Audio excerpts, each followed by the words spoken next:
सर्वांना काय असतं सांगू का? एक मुलगी आहे ना, रात्री 11:30 नंतर म्हणजे 12पर्यंत असेल, 12-12:30पर्यंत एक मुलगी रस्त्याने चाललेली असते, एकटीच असते, सुंदर मुलगी असते आणि ती तिची आपली चालत चालत चाललेली असते. एक मुलगा येतो आणि तो तिच्याकडे पाहतो आणि तिला म्हणतो की दीदी दीदी मैं आपको लिफ्ट देता हूँ, चलिए चलिए. ती पहिली जायला तयारच होत नाही. ती म्हणते नको, मला तुझ्याकडून लिफ्ट नको, काही नको, मी आपली माझी चालत जाते. परंतु मुलगा ऐकत नाही. शेवटी ती मुलगी त्या गाडीवर बसते आणि तो तिला विचारतो की आपका घर कहाँ है, कहाँ है आपका घर.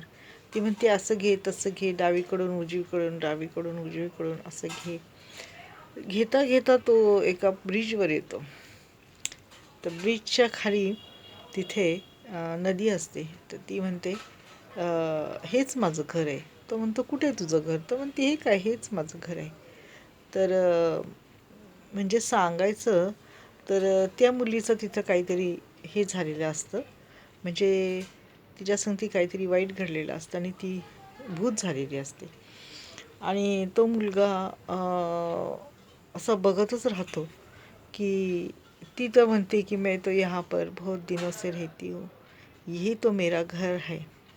अशी ती त्या मुलाला बोलते आणि त्याची इतकी हे होते, म्हणजे तो इतका घाबरतो की त्याचं काय बोलावं काय नाही, असं करून तो गाडी पुढे नेतो.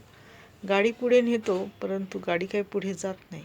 ती मागे बसलेलीच असते आणि ती म्हणते तूने तो मेरे को मेरे घर तक नहीं छोड़ा, चल अभी मुझे मेरे घर तक छोड़. सांगायचा मतलब एवढाच आहे की कुणी तुम्हाला रात्रीची एखादी मुलगी दिसली किंवा कुणीही दिसलं तर तिला गाडीवर बसवू नका. कारण का कधीकधी मुलीऐवजी भूतं पण फिरत असतात. त्यामुळे सावधान राहा. धन्यवाद.